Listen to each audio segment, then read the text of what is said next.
Next, question number 31. How many tangents can a circle have? So we all know a circle have infinite number of tangents, right? So option D will be the correct answer. Infinitely many. Question number 32. If radius of a circle is 4 centimeter, then what is the distance between two parallel tangents of the circle? Okay, see, this is a circle. Okay, R be the radius, and these two are parallel tangents, AB and CD. Okay, parallel tangents. Now, distance between these two parallel tangents will be the diameter of the circle, है ना? Diameter of the circle होगा. अभी D is equal to कितना होता है? Twice of R. R कितना given है? R is 4 centimeter. So this will be 8 centimeter. Okay, diameter will be 8 centimeter. So option हो जाएगा आपका B. B will be the correct answer. Next question number 33. If two tangents inclined at an angle 60 degree are drawn to a circle of radius 3 centimeter, then length of each tangent is equal to. ठीक है, given क्या है? यहाँ पे given है PA and PB be two tangents और APB ये जो एंगल है ना, this angle APB equal to 60 degree, this is given. ठीक है, okay, now we need to find the length of PA और PB. ठीक है, लेंथ ऑफ टेंजेंट्स निकालना है. अभी ये APO and BPO this two angles are equal, right? So APO ये हो जाएगा आपका, टोटल है 60 degree, half of 60 degree that is 30 degree, है ना? ये भी 30 डिग्री, ये भी 30 डिग्री. अभी यहाँ पे हम ट्रिगोनोमेट्रिक रेशियोज यूज करेंगे to find the length of AP. ठीक है, so 10 30 degree equal to APO, ये जो ट्राइंगल है यहाँ पे 10 30 डिग्री क्या होगा? परपेंडिकुलर विल बी OA और बेस हो जाएगा ये, सो OA बाय PA. ठीक है, 10 30 डिग्री का वैल्यू है 1/√3. OA यहाँ पे रेडियस गिवन है 3 सेंटीमीटर, OA इज 3. अभी क्रॉस मल्टीप्लीकेशन करते हैं, so this will be PA is equal to कितना होगा? 3√3 सेंटीमीटर. 3√3 सेंटीमीटर. तो अभी आंसर चेक करते हैं, यहाँ पे option A. Okay, this will be the correct answer. और ये जो क्वेश्चन है ना, 33 नंबर क्वेश्चन, ये आपका कामरूप रूरल डिस्ट्रिक्ट में भी आया था प्री बोर्ड में. Okay, question number 34. The area of a quadrant of a circle whose circumference is 22 centimeter. Okay, हमें क्या निकालना है? एरिया निकालना है क्वाड्रेंट ऑफ ए सर्कल का, और यहाँ पे सर्कमफेरेंस जो है वो गिवन है. ओके, अभी क्वाड्रेंट ऑफ ए सर्कल, इसका एंगल कितना होता है? एंगल विल बी 90 डिग्री, है ना? Total angle is 360 degree divided by 4. तो यहाँ से हमें मिल जाता है angle 90 degree, means theta is equal to ये होगा 90 डिग्री. अभी सर्कमफेरेंस गिवन है, सर्कमफेरेंस 22 सेंटीमीटर. सर्कमफेरेंस से हमें निकालना पड़ेगा r का value, radius. Circumference is 2 pi r.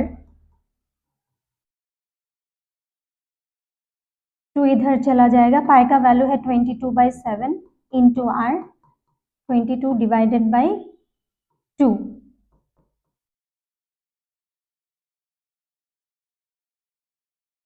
एक ही बार कर लेते हैं. दिस विल बी 11 इंटू 7 है और नीचे आ गया 22. ठीक है, ये कट हो जाएगा 2 1, सो रेडियस हो जाएगा 7/2.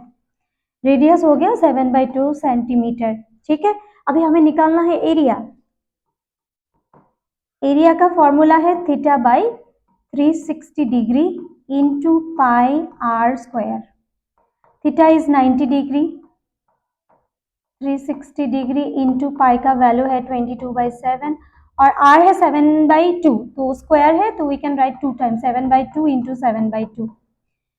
अच्छा, इससे कैंसिल हो गया, यहाँ पे आ गया 4, फिर 2 11 टाइम्स, 7 7 कैंसिल, तो अल्टीमेटली आपका आंसर हो गया 11 इंटू 7 इज 77 और 4 2 जा 8.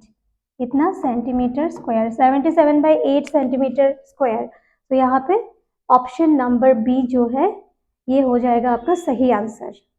Okay, अगला क्वेश्चन नंबर 35.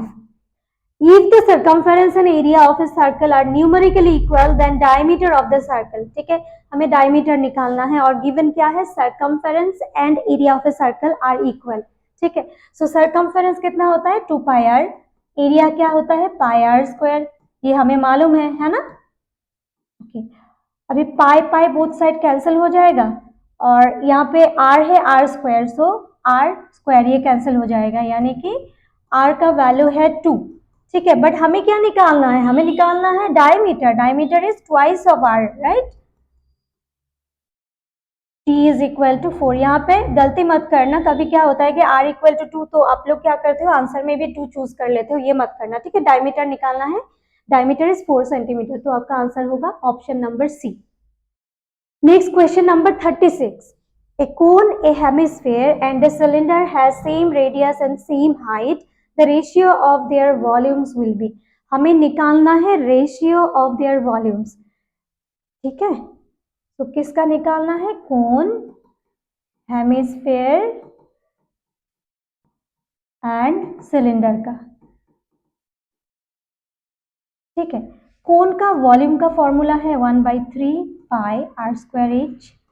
हेमिस्फेयर का है 2/3 पाई r क्यूब और सिलेंडर का है पाई r स्क्वायर h. ठीक है, पाई पाई पाई कैंसिल हो गया, r स्क्वायर कैंसिल हो गया.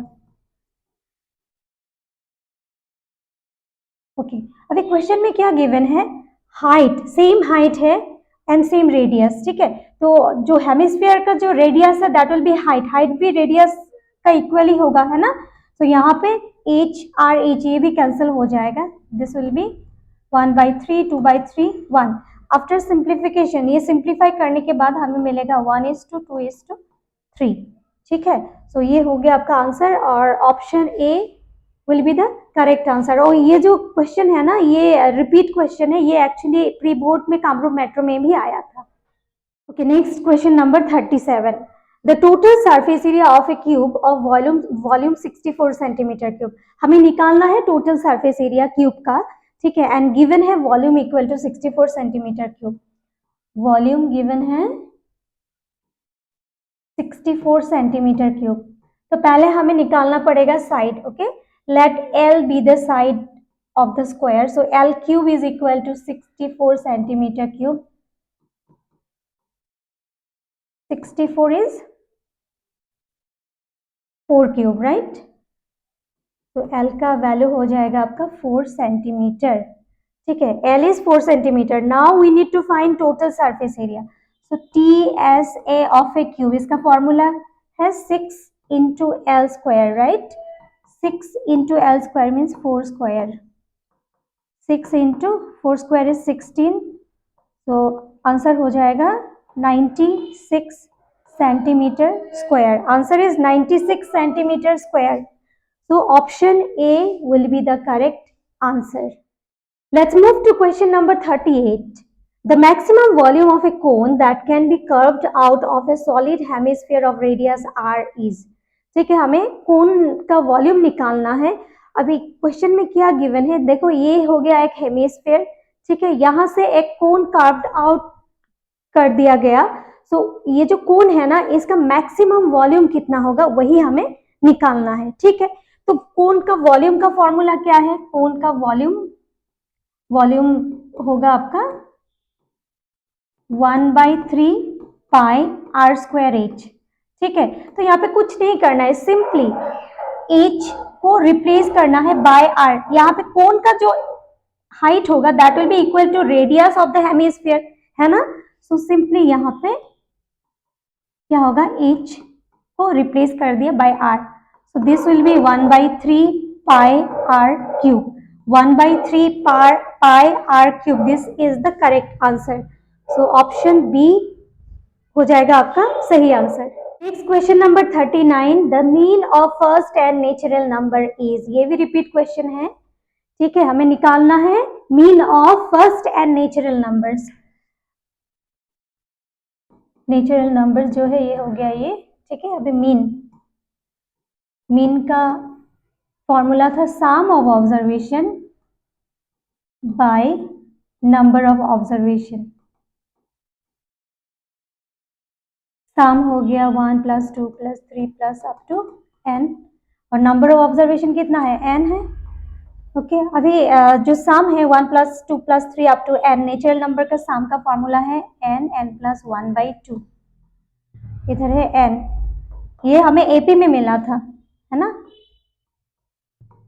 1/2 ये हो जाएगा 1/n, n कैंसिल, n + 1/2, ठीक है। तो आपका answer A will be the correct answer. Next question number 40. The mean and median of a data are 10 and 9 respectively. Then the mode is. हमें mode निकालना है and we know the relation, right? 3 median equal to mode plus 2 mean. ये मालूम है ना। अभी हमें क्या निकालना है, mode निकालना है। So mode will be, mode is equal to क्या हो जाएगा, 3 median minus 2 mean। Median given है, मीडियन इज 9 और मीन है 10। 27 minus 20 मोड हो जाएगा 7। So option number D will be the correct answer. Next question, question number 41। Who provided the definition of probability? Who provided the definition of probability? इसका answer हो जाएगा पियर सिमन Laplace. तो यहाँ पे सिमन लैप्लेस है, option number 4 that will be the correct answer. Next question number 42।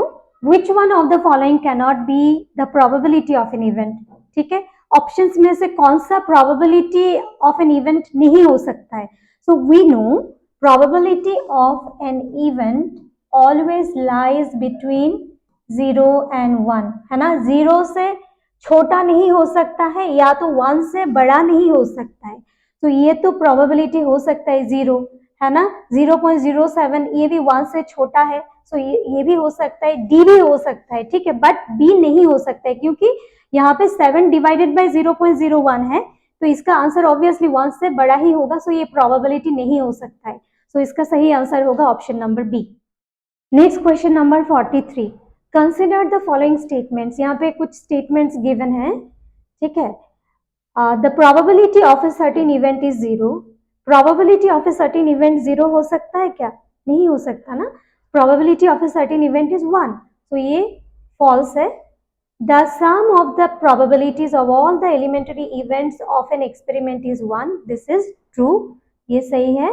Probability of an event plus probability of the event not equal to 1. This is also true.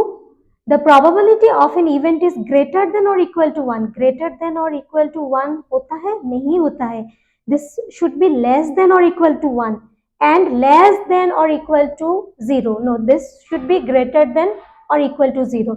Probability of any event is always less than equal to 1 and greater than equal to 0 होता है, ठीक है। अभी क्या है, यहाँ पे क्या बोला है, चूज द करेक्ट ऑल्टरनेटिव्स। इनमें से कौन सा सही होगा हमें चेक करना है।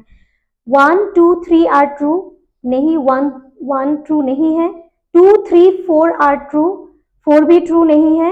1, 3, 4 आर ट्रू, ये भी नहीं है।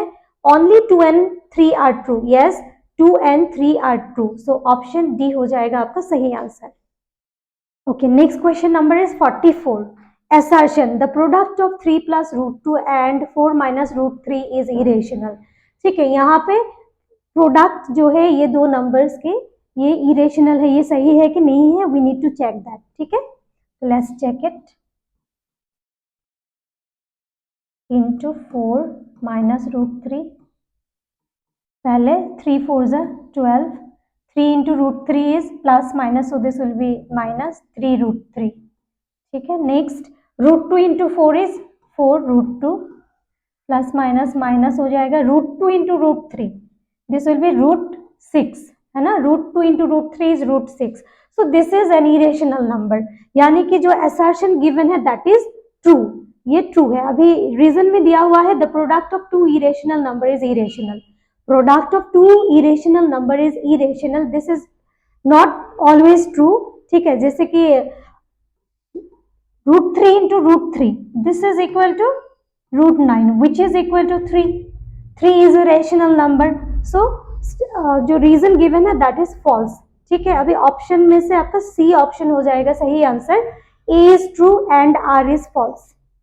Let's move to our last question, that is question number 45.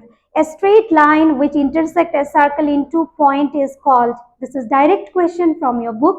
Okay, we all know a line intersecting a circle in 2 points is called a secant. So option C will be the correct answer.